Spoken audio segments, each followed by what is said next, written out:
بسم اللہ الرحمن الرحیم۔ رحیم السلام علیکم دوستو، محمد بن حسین بغدادی رحمۃ اللہ علیہ فرماتے ہیں کہ میں ایک سال حج کو گیا۔ میں اتفاق سے مکے کے بازار سے گزر رہا تھا کہ ایک بوڑھا آدمی ایک لڑکی کا ہاتھ پکڑے ہوئے تھا۔ لڑکی کا رنگ متغیر ہو رہا تھا، بدن بہت لاغر، لیکن اس کے چہرے پر ایک نورانی چمک تھی۔ وہ بوڑھا پکار رہا تھا کہ کوئی اس لڑکی کا خریدار ہے، کوئی ہے جو اس کو پسند کرے، کوئی ہے جو 20 اشرفی سے اس کی قیمت زیادہ دے، اس شرط پر کہ میں اس کے ہر عیب سے بری ہوں۔ میں نے اس شیخ کے قریب جا کر پوچھا کہ اس باندی کی قیمت کا حال تو معلوم ہو گیا، اس میں عیب کیا ہے؟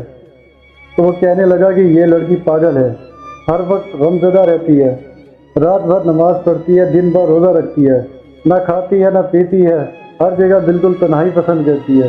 جب میں نے اس کی بات سنی تو وہ لڑکی مجھے پسند آ گئی اور میں نے اس کو خرید لیا اور اپنی قیامگاہ پر لے گیا۔ میں نے اس کو دیکھا کہ وہ زمین کی طرف سر جھکائے بیٹھی ہے، پھر اس نے سر اٹھایا اور کہنے لگی کہ میرے چھوٹے آقا، آپ کا وطن کہاں ہے؟ اللہ تعالیٰ آپ پر رحم کرے۔ میں نے کہا عراق ہے۔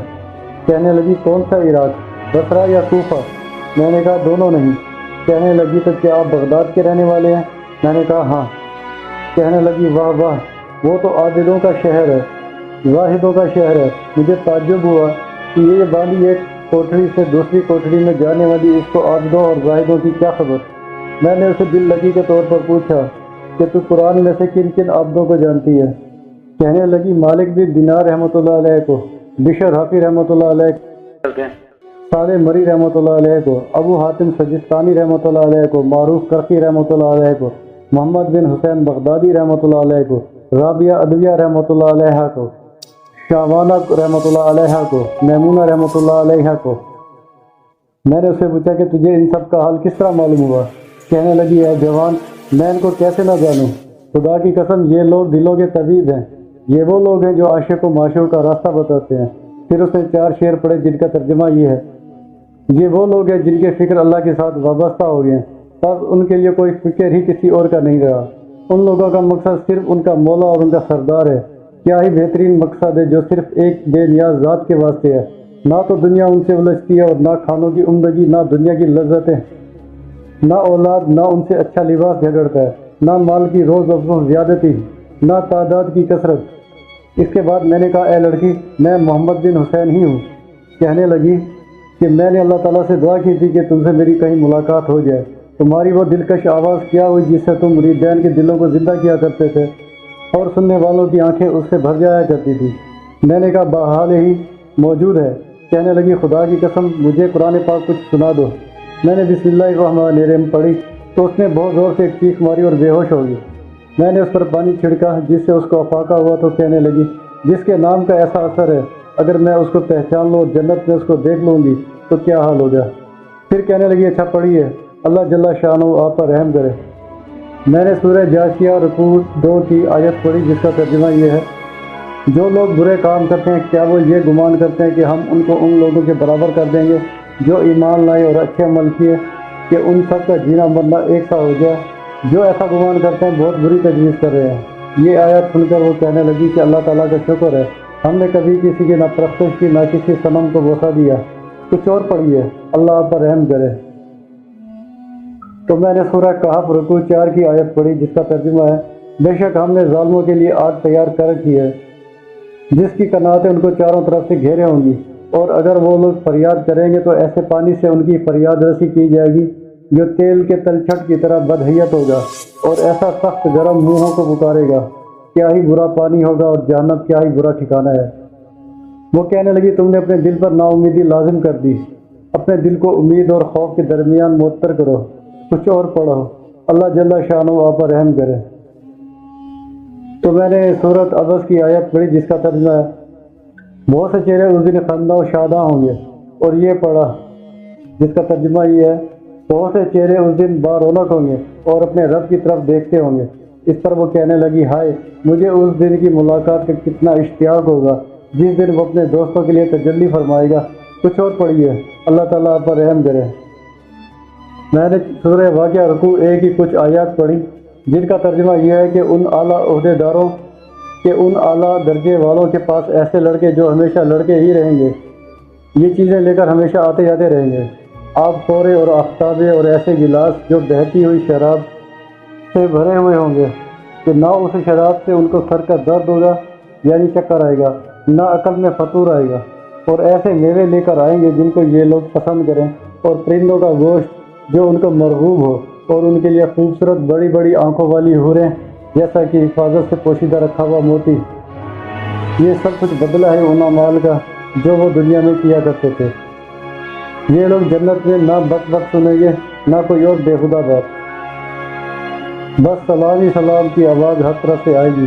اور نمبر 2 کے حضرات جو داہنے والے ہیں، یعنی ان کے اعمال نامے دانے ہاتھ میں ملے ہیں، اور دانے والے بھی کیسے اچھے آدمی ہیں، وہ ان باغوں میں رہیں گے جہاں بغیر کانٹوں کی بیریاں ہوں گی، اور تہ بتہ کیلے لگے ہوئے ہوں گے، اور بہت لمبا سایہ ہوگا، اور بہتا ہوا پانی ہوگا، اور بہت کثرت سے میوے ہوں گے جو نہ ختم ہوں گے، اور نہ ان میں کسی قسم کی روک ٹوک ہوگی، جتنا جس کا دل چاہے کھائے، اور اونچے اونچے فرش ہوں گے، اور ان کے لیے بھی عورتیں ہوں گی جن کو ہم نے خاص طور سے بنایا، یعنی ایسا بنایا کہ وہ ہمیشہ ہمیشہ کنواریاں ہی رہیں گی، یعنی صحبت کے بعد پھر کنواری بن جائیں گی، اور ناز و انداز کے لحاظ سے محبوبہ ہوں گی، اور جنت والوں کی ہم عمر ہوں گی، اور یہ سب چیزیں دہانے والوں کے لیے ہے۔ پھر وہ لڑکی مجھ سے کہنے لگی، میرا خیال ہے کہ تم نے بھی حوروں سے منگنی کی ہے، کچھ ان کے مہروں کے واسطے بھی خرچ کیا ہے۔ میں نے پوچھا کہ مجھے بتا دے ان کا مہر کیا ہوگا، میں تو فقیر آدمی ہوں۔ کہنے لگی، رات کو تہجد پڑھنا، دن کو روزہ رکھنا، اور فقراء و مساکین سے محبت رکھنا۔ اس کے بعد اس بانی نے چند شعر پڑھے جن کا ترجمہ یہ ہے، اے وہ شخص جو حوروں سے ان کے پردے میں منگنی کرتا ہے اور ان کے عالی مرتبے کے باوجود ان کا طالب ہے، کوشش کے ساتھ کھڑا ہو جا، سستی ہرگز نہ کر، نفس سے مجاہدہ کر، اس کو صبر کا عادی بنا، رات کو تہجد پڑھا کر، دن کو روزہ رکھا کر، یہ ان کا مہر ہے۔ اگر تیری دونوں آنکھیں ان کو اس حال میں دیکھ لیں جبکہ وہ تیری طرف متوجہ ہو رہی ہوں، اور ان کے سینوں پر اناروں کی طرح سے ان کے پیستان ابھر رہے ہوں، اور وہ اپنی ہم عمر لڑکیوں کے ساتھ چل رہی ہوں، اور ان کے سینوں پر چمکتے ہوئے ہار پڑے ہوئے ہوں، تو اس پر تیری نگاہ میں یہ دنیا کی جتنی زیب و زینت ہے ساری ہی سبک بن جائے۔ یہ اشعار پڑھ کر اس کو پھر بے ہوشی طاری ہوگی۔ میں نے پھر اس کے چہرے پر پانی وغیرہ چھڑکا تو اس کو افاقہ ہوا، تو اس نے کہا، اے اللہ، تو مجھے عذاب سے بچائیو، بے شک میں اپنے گناہوں کا جو مجھ سے صادر ہوئے اقرار کرنے والی ہوں۔ تو نے کتنی کثرت سے میری خطاؤں کے لغزشوں کو معاف فرمایا ہے، تو بڑے فضل والا ہے، بڑے احسان والا ہے۔ لوگ مجھے اچھا گمان کرتے ہیں، لیکن اگر تو میری خطائیں معاف نہ کر دے تو میں بدترین ہوں، میرے لیے کوئی تدبیر نہیں اس کے سوا کہ تیری بخشش کی امید ہے، اور تیرے ساتھ مجھے حسن ظن ہے کہ تو ضرور کرم فرمائے گا۔ یہ اشعار پڑھ کر اس بانی کو پھر غشی ہوگی۔ میں جو اس کے قریب پہنچا تو مر چکی تھی۔ مجھے اس کے انتقال کا بے حد صدمہ ہوا۔ میں اٹھ کر بازار گیا کہ اس کی تجہیز و تکفین کا سامان وغیرہ کروں۔ جب میں بازار سے لوٹا تو وہ کفنی کفنائی خوشبو لگی ہوئی معطر نعش رکھی ہوئی تھی۔ 2 سبز کپڑوں میں سے اس کا کفن تو جو جنت کا لباس تھا۔ کفن میں 2 سطریں نور سے لکھی ہوئی تھی۔ پہلی سطر پر لا الہ الا اللہ محمد رسول اللہ لکھا ہوا تھا، دوسری پر یہ آیت، الا ان اولیاء اللہ لا خوف علیہم ولا هم یحزنون، خبردار رہو کہ اللہ کے ولیوں کو نہ تو خوف ہوتا ہے نہ غمگین ہوتے ہیں۔ میں اور میرے ساتھی اس کے جنازے کو اٹھا کر لے گئے، جنازے کی نماز پڑھ کر دفنا دیا، اور اس کی قبر پر سورہ یاسین شریف پڑھ کر اپنے حجرے میں چلا آیا۔ میری آنکھوں سے آنسو بہہ رہے تھے، دل اس کے فراق سے غمگین تھا۔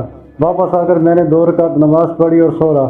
خواب میں دیکھا وہ لڑکی جنت میں پھر رہی ہے، نہایت مہکتے ہوئے زعفران کے باغیچے میں ہے، ریشم کے اور استبرق کے جوڑے پہن رہی ہے۔ اس کے سر پر ایک موتیوں سے جڑا ہوا تاج ہے، اور پاؤں میں سرخ یاقوت کے جوتے ہیں۔ مشک اور عنبر کی خوشبو اس سے مہک رہی ہے۔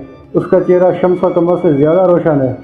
میں نے کہا، اے لڑکی ذرا ٹھہر تو، یہ تو بتا دے کہ یہ مرتبہ کس عمل کی بدولت تجھے ملا۔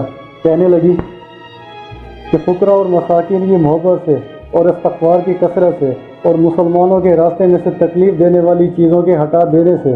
پھر اس نے 3 شعر پڑھے جن کا ترجمہ یہ ہے، مبارک ہے وہ شخص جن کی آنکھیں راتوں کو جاگتی ہوں اور اپنے مالک کے عشق کی بے چینی میں رات گزار دے، اور کسی دن اپنی کوتاہیوں پر نوحہ کر لیا کرے اور اپنی خطاؤں پر رو لیا کرے، اور شب کو اکیلا کھڑا ہو، اللہ کے عذاب کے خوف سے اختر شماری کرتا ہو۔ اس حال کی حق تعالی شانوں کی نگاہ حفاظت کر رہی ہے۔ وما علینا الا